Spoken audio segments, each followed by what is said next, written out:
Hello friends, my self अभिषेक मौर्य और ये है मेरा YouTube channel cognitive learning classes, जिसमें हम कॉग्निटिव तरीके से लर्निंग पे जोर देते हैं। बेसिकली आपको एम्फेसाइज करते हैं कि जो लर्निंग है वो रोट ना होकर कॉग्निटिव वे में की जाए।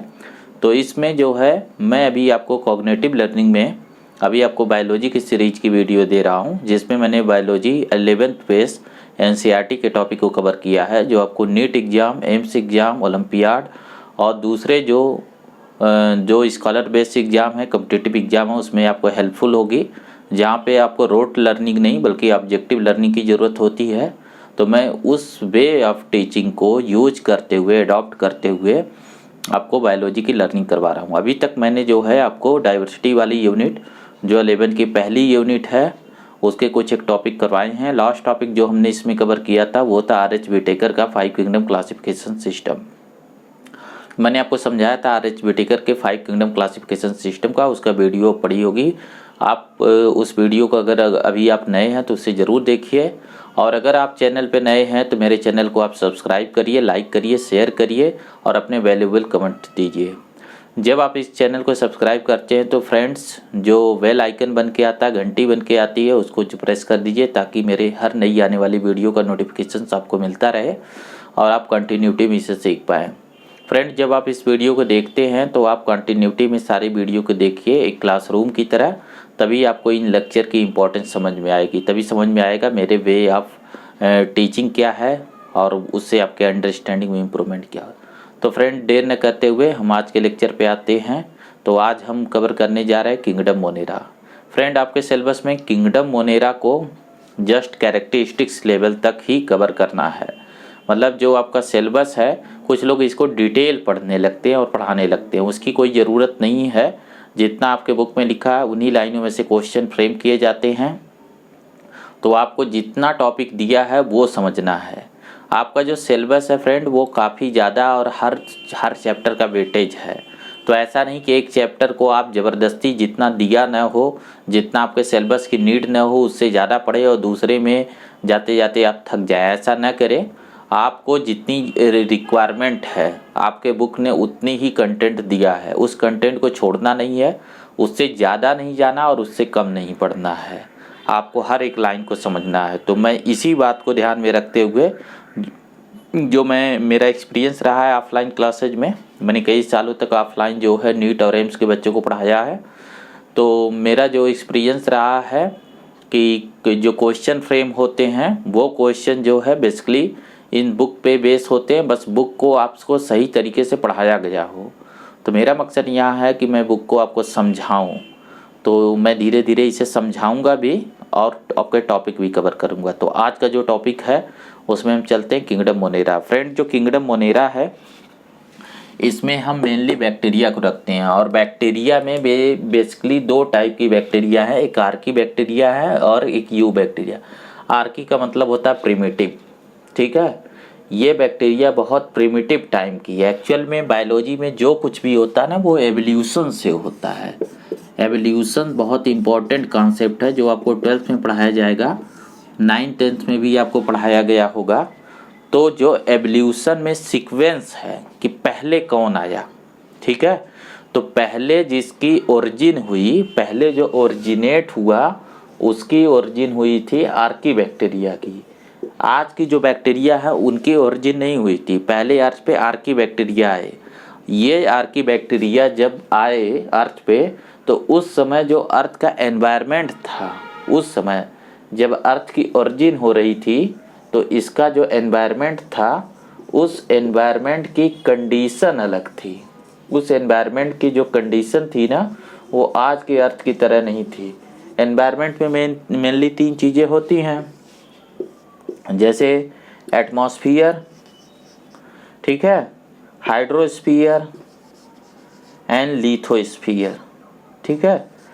तो उस टाइम पे क्या था कि जो एटमॉस्फियर था इसमें 2 कंडीशन हो सकती हैं, इसमें ये एरोबिक हो सकता है और एनारोबिक हो सकता है। तो जब अर्थ का फॉर्मेशन हुआ था उस टाइम पे कंडीशन एनारोबिक थी, एरोबिक नहीं था, उसमें ऑक्सीजन नहीं था। और जो हाइड्रोस्फीयर और लिथोस्फीयर था तो यहाँ पे जो एवरेज टेम्परेचर था वो आज से काफ़ी ज़्यादा था, क्योंकि वोल्केनिक इरप्शन हो रहे थे जिससे बहुत सारा सॉल्ट निकल रहा था। और वो जो सतह पे, जो उस समय सरफेस पे जो वाटर बॉडीज थे वो बिल्कुल बॉयल हो रहे थे, बॉइलिंग वाटर कंडीशन हो, जैसा आज कहीं वोल्केनिक इरप्शन हो रहा होता है वहाँ पे हॉट वाटर स्प्रिंग होते हैं, उसके जैसी कंडीशन थ्रू आउट अर्थ पे थी।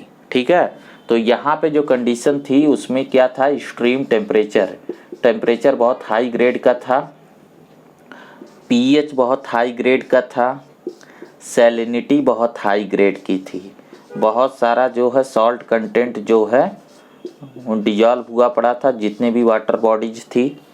तो इन बैक्टीरिया की जो ओरिजिन है, ये जो इवाल्व हुए वे ऐसे ही कंडीशन में हुए हैं।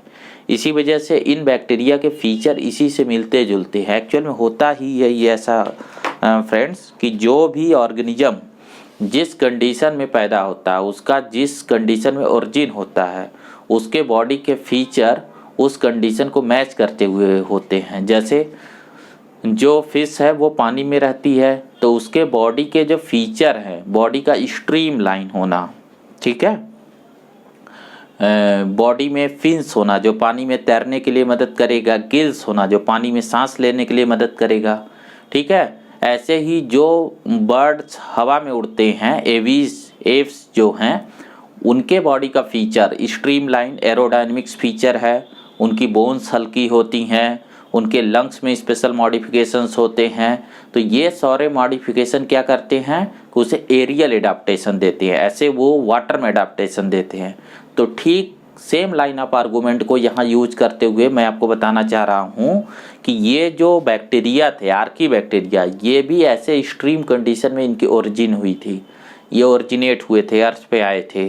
तो इनके बॉडी में इसके लिए स्पेशल एडाप्टेशन है कि ये हाई सैलिनिटी और इनमें जो है इन कंडीशन में सर्वाइव करें जहाँ पे दूसरे लिविंग ऑर्गेनिज्म सर्वाइव नहीं कर पाते।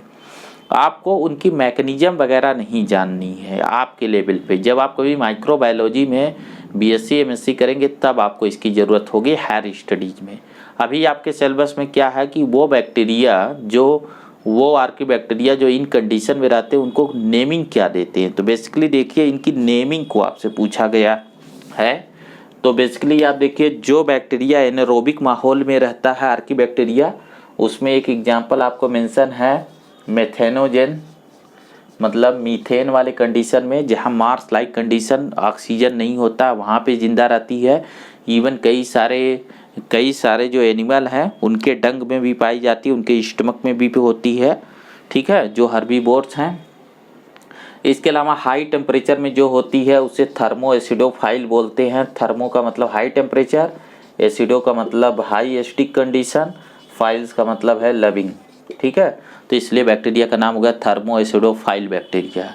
इसी तरीके से हैलोफाइल, हैलास का मतलब होता है एसिड, तो हैलोफाइल्स का मतलब हो गया जो हाई पीएच कंडीशन में रह ले उसे बोलेंगे हैलोफाइल्स। ठीक है, इस तरीके से 3-4 ग्रुप दिए गए हैं। ये कहाँ पे मेंशन है, ये फ्रेंड्स आपके बुक में मेंशन है पेज नंबर 19 पे, आर्की बैक्टीरिया का स्टेंजा है, उसमें आपको मेंशन किया गया थर्मो एसिडोफाइल्स, हैलोफाइल एंड मेथेनोजेन।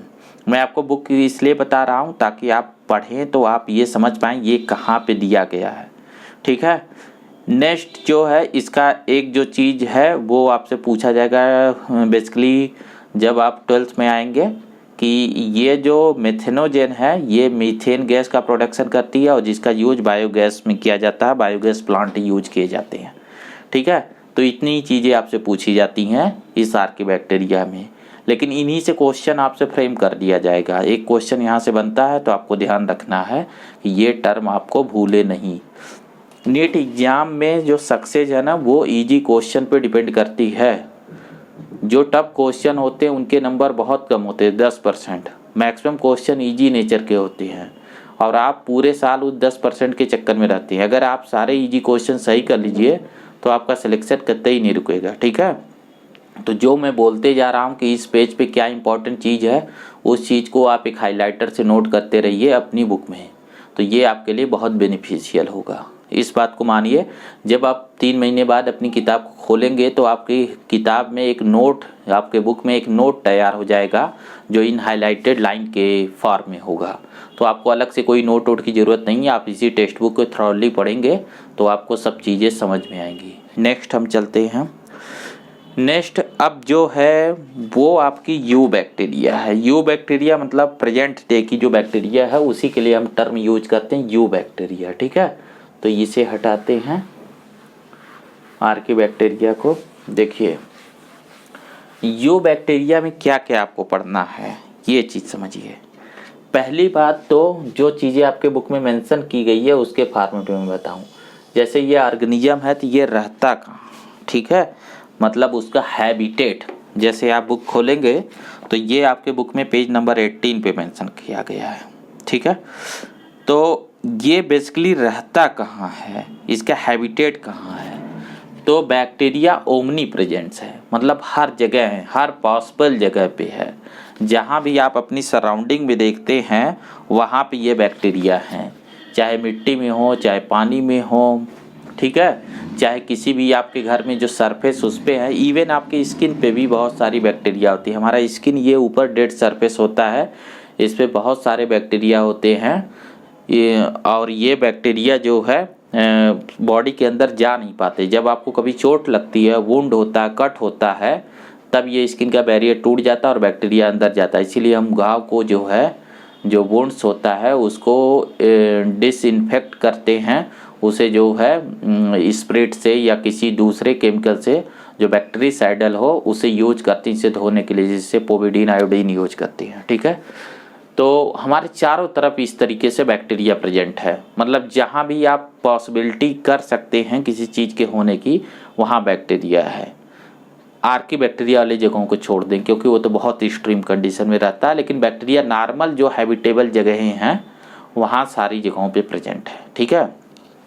नेक्स्ट चीज़ जो आपसे पूछी जाती है वो है कि इस बैक्टीरिया की मॉर्फोलॉजी। देखिए इसमें क्या चीज़ है, इसको रट्टा बहुत नहीं मारना है, आपको समझाने के लिए मैं बता दूं क्या क्या चीज़ें हैं। जैसे आपको इनके बैक्टीरिया के बेसिक शेप के बारे में, बेसिक जो शेप है या मॉर्फोलॉजी है उसके बारे में, जैसे अगर बैक्टीरिया ऐसे राउंड राउंड फॉर्म में हो तो इनको बोलते हैं कोकस, ठीक है, और प्लूरल में बोलते हैं कोकाई, ठीक है। तो ये राउंड शेप बैक्टीरिया के लिए हैं। बैक्टीरिया के कुछ फॉर्म जो है वो रॉड के शेप में होते हैं इस तरीके से, तो इनको जो है टर्म होता है वैसिलस। जब ये रॉड के फॉर्म में होंगे तो इसके लिए जो टर्म है वो है वैसिलस।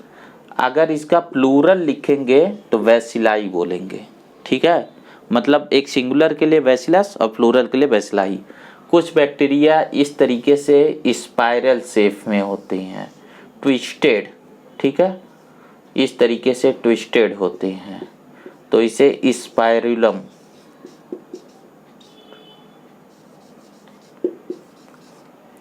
कुछ बैक्टीरिया कुछ स्पेसिफिक शेप के होते हैं जैसे कॉमा शेप, ठीक है, ये है विब्रियो,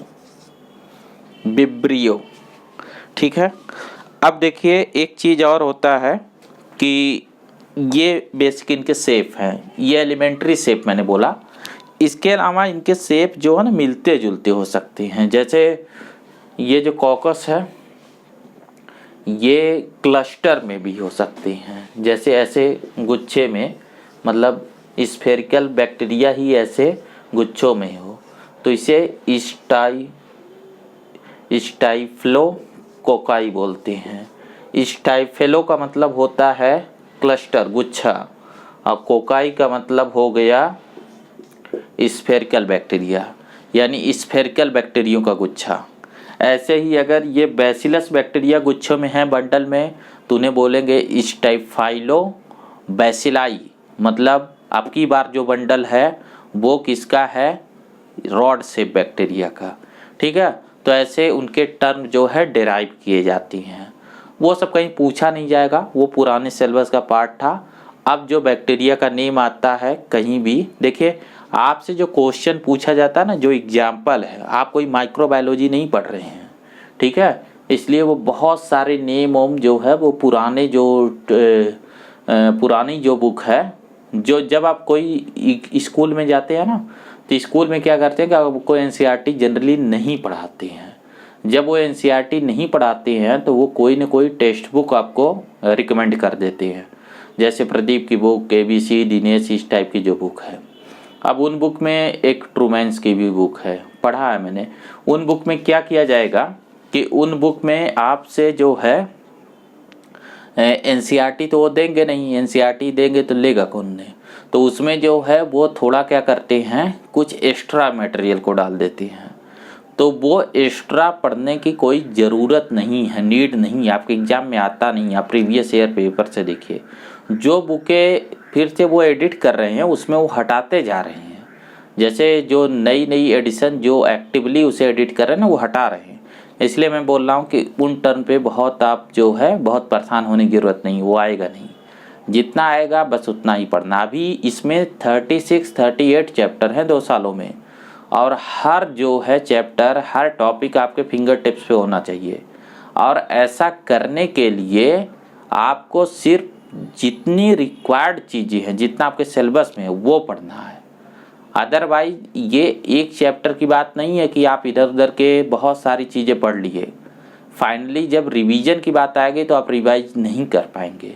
इस वजह से मैं बार बार कह रहा हूँ कि जितना आपके एनसीईआरटी बुक में एक भी लाइन हम छोड़ेंगे नहीं, एक भी वर्ड आपको छोड़ेंगे नहीं, आपको पूरा करना है।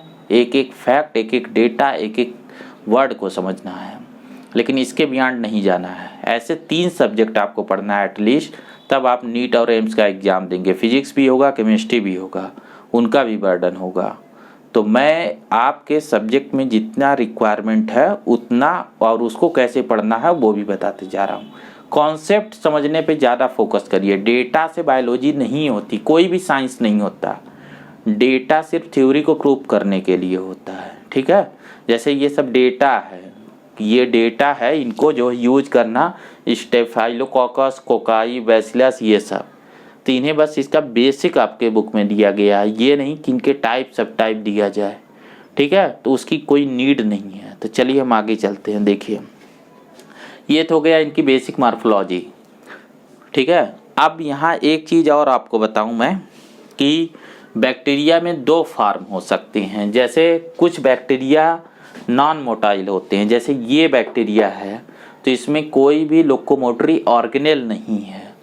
फ्रेंड 2 वर्ड होते हैं, एक होता है ऑर्गेन, एक होता है ऑर्गेनेल, ठीक है। मैं जो यूज कर रहा हूँ ऑर्गेनेल। ऑर्गेनेल का मतलब होता है कि ये सेलुलर ग्रेड की स्ट्रक्चर है, ये सेलुलर ग्रेड का स्ट्रक्चर है। जैसे माइटोकॉन्ड्रिया एक ऑर्गेनेल है, जो सेल का एक कंपोनेंट है, ठीक है, ये सेल का एक कंपोनेंट है। देखिए मेरे पढ़ाने में ना, ये जो मैं अभी बोल रहा हूँ ये सबसे इम्पोर्टेंट पोर्शन है। आपको इस टाइम पे इन वर्ड को कैसे नोट करना है, बुक में जो खाली जगह है, यहाँ देखिए ये जो खाली जगह है इस पे नोट करिए, ठीक है। इसको नोट्स बनाइए, नोट्स की तरह यूज करिए। ये जो मैंने बोला इसको यहाँ नोट कर लिए। ये वोकैबुलरी है, ये साइंस की ग्लोसरी है। एक तरीके से ये वोकैबुलरी आपको काम आएगा समझने में कि कैसे हम टर्म को यूज करें। धीरे धीरे इसके बहुत सारे मैं बताऊंगा, तो इसको मैं अभी बता दिया कि इसको कैसे आपको यूज करना है। इसे आप ऐसे ही लिखेंगे, ठीक है। अगली बार जब मैं ऐसे वर्ड बोलूँ तब बना लीजिएगा। देखिए तो ऑर्गेनेल क्या है, सेलुलर ग्रेड का स्ट्रक्चर है जो सेल का कंपोनेंट है, ठीक है। और ऑर्गेन क्या होता है, ये टिश्यू से बनता है, ये टिश्यू ग्रेड का स्ट्रक्चर होता है, ये मल्टी सेलुलर बॉडी में होता है। जब भी हम मल्टी सेलुलर बॉडी की बात करेंगे, जब एक सेल से ज़्यादा की बात करेंगे तभी हम ऑर्गन की बात करते हैं। जब यूनिसेलुलर की बात करते हैं तो हम ऑर्गेनेल की बात करते हैं। जैसे बैक्टीरिया में ये जो सीलिया या फ्लैजेलम होते हैं, ठीक है, फ्लैजेलम एक लोकोमोटरी ऑर्गेनेल है जो लोकोमोशन के लिए यूज किया जाता है। ये एक लोकोमोटरी ऑर्गेनेल है। तो हम ऑर्गेनेल इसलिए बोल रहे हैं कि ये सेलुलर ग्रेड का कंपोनेंट है, सेलुलर ग्रेड की स्ट्रक्चर है। बैक्टीरिया, जैसा कि आपको पहले बता दिया है कि बैक्टीरिया में हमेशा यूनिसेलुलर कंडीशन होती है, मल्टी सेलुलर नहीं होती है।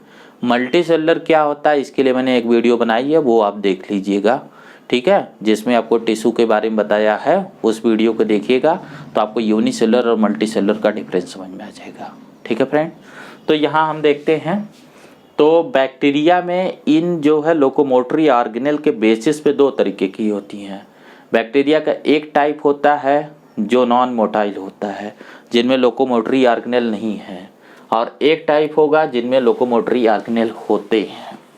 ठीक है, ये लोकोमोटरी ऑर्गेनेल ये डिफरेंट टाइप की सीलिया होती हैं जो डिफरेंट पोजीशंस पे होती हैं। अब उनके लिए कुछ वर्ड हो जाएंगे, वो आपके बुक में मेंशन नहीं है, तो आप ज़बरदस्ती के रट्टे हैं, लोग आपसे पूछते हैं, वो आता होता नहीं है। मैं उसको ओवरबर्डन नहीं करता हूँ, आगे चलता हूँ। ठीक है, नेक्स्ट देखिए आपको क्या दिया है। आप देखिए, अब यहाँ पे ना एक जो चीज़ है मैं बताना चाह रहा हूँ आपको कि हम एक टिपिकल बैक्टीरिया की स्ट्रक्चर को देख लेते हैं, जिसमें बैक्टीरिया की ज़्यादातर फीचर आ जाए, मैं आपको समझा पाऊँ कि एक बैक्टीरिया किस टाइप की स्ट्रक्चर है। ठीक है, तो मैं एक बैक्टीरिया का डायग्राम बना रहा हूँ। ये एक टिपिकल है। टिपिकल जब हम बोलते हैं ना तो इसका मतलब होता है रिप्रेजेंटेटिव, जो पूरे ग्रुप को रिप्रेजेंट करता हो। ये हाइपोथेटिकल हो सकता है, कोई रियल ऑर्गेनिज्म नहीं हो सकता है।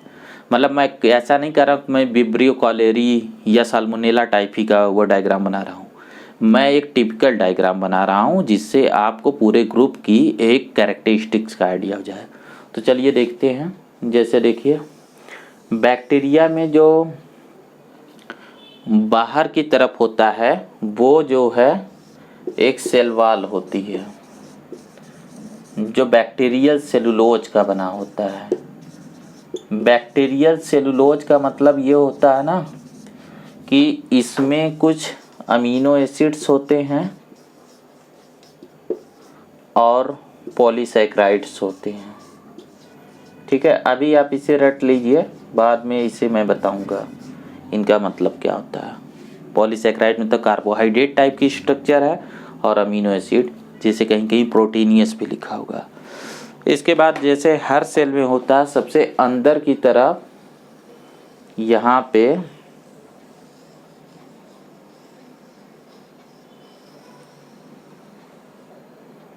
प्लाज्मा मेम्ब्रेन है।